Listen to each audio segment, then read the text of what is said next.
Ready. Play. So yeah, not much else to say about Sabalenka because we've kind of talked about her a little bit at the beginning of the show as well. So like, yeah, I can understand kind of why she's high, but like this is the situation now. We've got these players that's kind of jockeying and jostling for that sort of who's the favourite for Roland Garros, and is there a number one favourite? When we've mentioned two of the others already, Coco Gauff, Jasmine Paolini. Mm-hmm. Whereas in previous years, it's been Iga Swiatek by miles. And I guess the key thing is a question I posed on Twitter was when we're kind of looking at the situation, and I think it's quite interesting. It seems to be very divided in terms of the replies that I got. Was when we look at Swiatek's Roland Garros prospects, we have to decide which matters more: her history at the tournament or her clay results in 2025. And it's interesting. There is a definite 50-50 split as to which people put more weight on.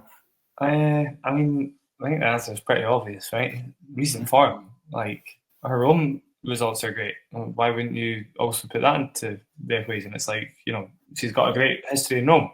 Yeah. And then she's had a terrible result here. It's like relatively a terrible result, obviously. She obviously still played a really good match in her first round, so she'll still beat most of the tour. And for me, she probably still makes it pretty deep. I still think she needs to get beaten by somebody pretty good at Roland Garros. But the conditions aren't that different. And the reason that Iga's so consistent on clay is because her groundies are like insanely good all the time until this year. and it's like now her forehand, which was her just biggest strength, is just not quite as reliable. And that's just not been a factor in previous years. It's a big, big difference. And I don't think that's something that Iga can escape this year. It's just going to plant a lot of seeds of doubt. And actually, in previous years, she's talked about being nervous, but she can rely on her strength. We talk about great players and they're not remembered for all their little weaknesses. It's their biggest strengths. And if that's not there, then she's not going to feel confident. And if she's not confident, it's gonna. I really don't rate Iga, I'm afraid, this French Open. I can't look at her history and say that it's the same thing because it's just not. Yeah, I can see why. For me, yeah, it's one of those things because, like, if she locks back in and refines her game, refines her confidence, that completely changes. And that's the one thing that's holding her back right now. And unfortunately, that's an unquantifiable thing. You never know when that's going to switch back on for her, because it could because we're all individuals, and when we all have low points in our own lives, there's no consistency in when those things go back on the up. So it's difficult to predict, which is hard because when we're sports fans, or if you're someone who wants to place a bet, you want to see something predictable to rely on. She wants that as well because she wants to be able to start performing and delivering results because she's very results driven. I still just think that comparing her to previous years it's just not. I get it, but it's not the same Iga. It's just not. She's not won a title in so long. Obviously, the last one she won was the French. This is going to be a year. That is not Iga, and we know it's not Iga. It's the way she's been playing. It's just not Iga. And we know it's not Iga. It's the way she's been playing. It's just not Iga. And it's just not Iga.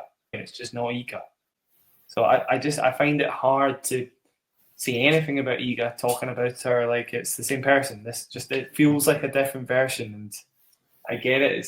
There maybe is a world where she sorts it all out before the French and she locks in, and I kind of get the reason we should talk about that, but I don't see it. I'm sorry, I don't see it. She would have done it for Rome. She would have done it for other tournaments. Like, the French might be bigger, but if she could do it, if she could lock in, then she would have. I don't think she's reliable. Could happen. As I say, I still think she beats most of the players she plays, but there's going to be a lot of sticky moments, and she maybe comes through those. But somebody who can hit the ball, who's feeling the confidence to hit through her this tournament, this French Open, I think is the favourite. Maybe I'm going to sound stupid, but that's how I feel. That's my gut. That's fair enough. I'm still going to keep her in the mix of those 5 players who could win it. And it's pretty close between them.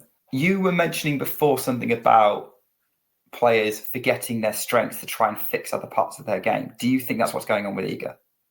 Yeah.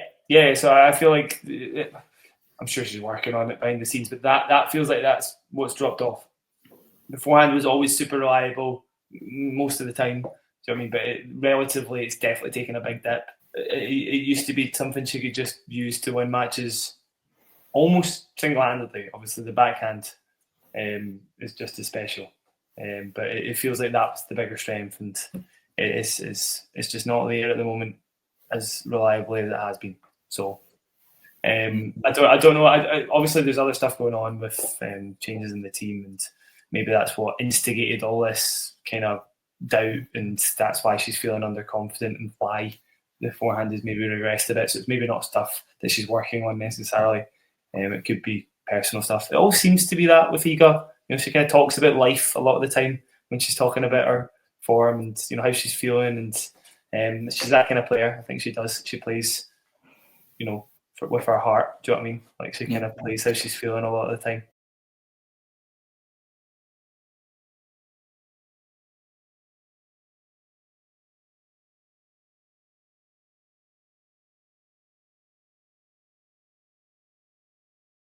Do you think there's players out there who can have that, who do have that separation then?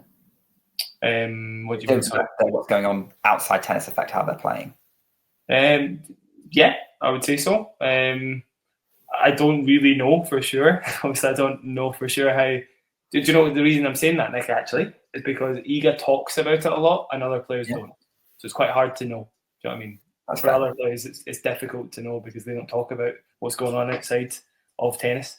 But Iga kind of hints at it a lot of the time, and she hints about how she's feeling, and it's a bit easier to read, to correlate the two for Iga, where it's maybe a bit more difficult because other players play with a bit more of a poker face. Iga kind of wears her heart on her sleeve a wee bit, right? Yeah, that makes sense. And which is interesting because for a long time she didn't have that reputation. But she is more open than people think. Let's see how it goes. We are right that she's not. I think if you were to back Iga to win Roland Garros this year, you have to be really confident that this is the tournament where her confidence comes back. That seems to be and that is something you can't predict. So let's see what happens. Hopefully she feels comfortable playing tennis again, because I want to see that forehand firing again, because when it's going, it is, in my opinion, the most spectacular sight in women's tennis. Iga's forehand on clay, smashing those huge topspin winners. Yeah, it is. I agree. I would still put her top 5, by the way, for the record. I agree. Yeah. She's still up there. Like I said, I still think she makes the quarters, beats players that she should be beating, and then top 10, the players that we would consider the highest ranked. I do think it's going to be about 50-50, if not a little bit. Like, for example, golf. I could see golf beating her. Yeah. Almost tempted to she beat Madrid. Yeah.